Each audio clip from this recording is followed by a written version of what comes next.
नमस्कार दोस्तों। स्वागत है आप सभी का एक बार फिर से।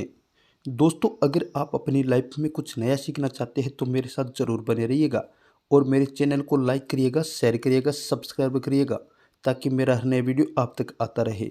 दोस्तों, मैं आज फिर एक नई वीडियो, रहस्यमय वीडियो लेकर आपके साथ उपस्थित हुआ हूँ। और दोस्तों, बहुत ही अच्छी वीडियो है, ज्ञानवर्धक वीडियो है। दोस्तों, आज हमारी जो वीडियो है वो है कि महाराज राजा दशरथ थे, जो भगवान श्री राम जी के पिताजी, उनका जन्म कैसे हुआ था और उनका नाम दशरथ क्यों पड़ा। आखिर नौरथ क्यों नहीं पड़ा, दशरथ ही क्यों पड़ा। इस विषय में आज हम जानकारी आपको बताएंगे। तो चलिए दोस्तों, आपका ज़्यादा समय नहीं लेते हुए वीडियो शुरू करते हैं। दोस्तों, राजा दशरथ का जन्म एक बहुत ही अद्भुत घटना है। धार्मिक ग्रंथों के आधार पर बताया जाता है कि एक बार राजा अज, जो श्री महाराज दशरथ जी के पिताजी थे, वो दोपहर की वंदना कर रहे थे। उस समय लंकापति रावण, जो राजा था लंका का, वह राजा अज से युद्ध करने के लिए आए। तभी रावण राजा अज को दूर से वंदना करते देख रहा था। तो राजा अज ने भगवान शिव की वंदना की और हाथ में जल लेकर के आगे फेंकने की बजाय पीछे फेंका था, क्योंकि पूजा का जल है वो हमेशा आगे फेंका जाता है। लेकिन महाराज राजा अज थे, वो पूजा करके और वो जो जल था वो अपने पीछे फेंका था। तो ये देखकर रावण को बड़ा आश्चर्य हुआ और रावण राजा अज के पास गया और पूछने लगा कि हे राजन, आप यह अभिमंत्रित जल आगे न फेंक कर पीछे क्यों फेंक रहे हो, इसका क्या मतलब है। तो रावण कहने लगे कि पूजा का जल तो हमेशा आगे फेंका जाता है, लेकिन आप तो पीछे फेंक रहे हो। तब राजा अज ने कहा कि जब मैं भगवान शंकर की पूजा में ध्यान लगाए बैठा था, तब मुझे यहाँ से बहुत दूर जंगल में एक गाय घास चरती दिखाई दी और उस गाय के पीछे एक शेर लगा हुआ था। वह शेर उस गाय को खाना चाहता था, शिकार करना चाहता था। इसलिए मैंने अभिमंत्रित जल आगे न फेंक कर पीछे फेंका था। मेरा फेंका हुआ जल यह तीर का रूप ले लिया और वह तीर जाकर के सीधा शेर को लग गया, जिससे उस शेर की मृत्यु हो गई और गाय की जान बच गई। तो दोस्तों, ऐसा सुनकर रावण ने कुछ दूर जाकर के देखा तो जंगल में गाय घास चर रही थी और शेर है वो गाय के पास में मरा हुआ पड़ा था।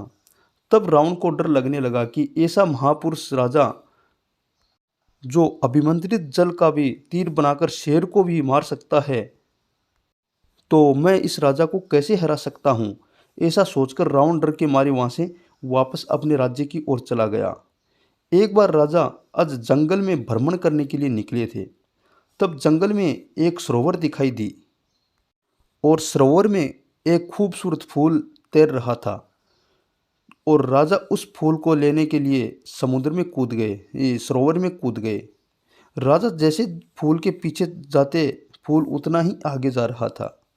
तब राजा को आकाशवाणी हुई और कहा, हे राजन, आप जिस फूल को पाना चाहते हैं वह आपके हाथ नहीं आ सकता, क्योंकि आप निसंतान हैं, आप निपुत्र हैं, आपके कोई संतान नहीं है। इसलिए राजा, इस फूल को लेने की कोशिश मत करो और उनका पीछा करना छोड़ दो।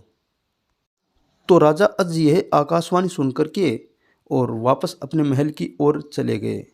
राजा बहुत चिंतित रहने लगे। राजा अज भगवान शंकर के परम भक्त थे।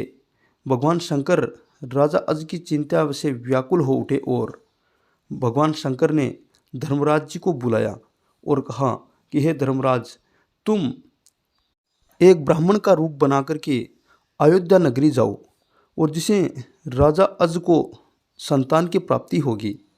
धर्मराज अपनी पत्नी सहित ब्राह्मण का रूप बना करके और अयोध्या में किसी स्थान पर एक झोंपड़ी बनाकर रहने लगे। राजा हर रोज ब्राह्मणों को दान करता था और एक दिन जो धर्मराज जी ब्राह्मण बन के आए थे, तो उसी ब्राह्मण ने सोचा कि आज मैं भी राजा अज के दरबार में जाऊंगा। तब ब्राह्मण राजा के दरबार में आ गया तो सभी ब्राह्मण दान दक्षिणा लेकर के, तो वह गरीब ब्राह्मण भी जाकर के पीछे बैठ गया।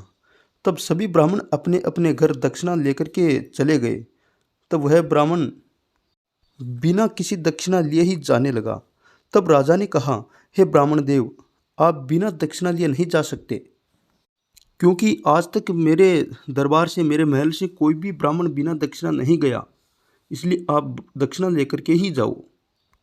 तो ब्राह्मण ने कहा कि हे राजन, जो आप यह जो दान कर रहे हो, यह दान आप अपनी मेहनत का नहीं कर रहे हो, ये तो आपकी प्रजा की मेहनत का है, और मैं ऐसा दान नहीं ले सकता। मुझे तो आपकी मेहनत का ही दान चाहिए। राजा ने यह गरीब वेश में ब्राह्मण की बात सुनी तो राजा भी आश्चर्य में पड़ गए, और राजा को भी ऐसा लगा कि मैं ज़रूर अपनी मेहनत का दान इस ब्राह्मण को दूंगा।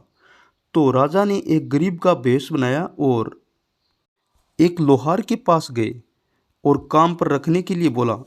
तब लोहार ने राजा को काम पर रख लिया और मेहनत का एक टक्का था वो उनको राजा को दे दिया लोहार ने।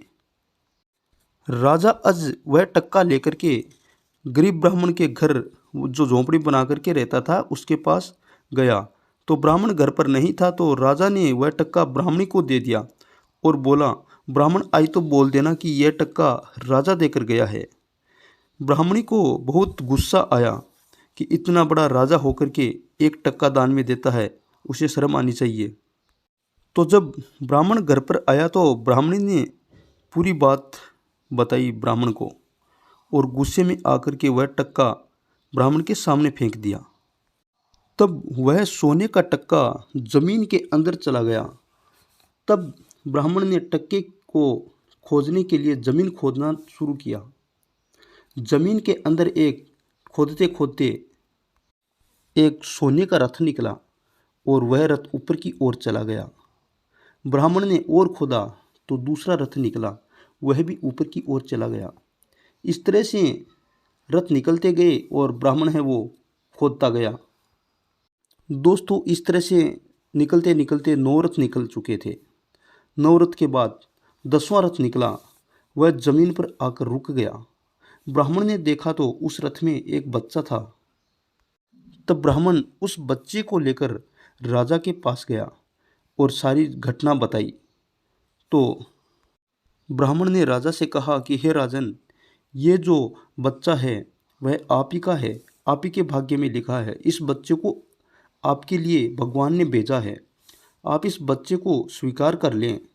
तब राजा अज ने उस बच्चे को ले लिया और उनका नाम ही दशरथ रख दिया।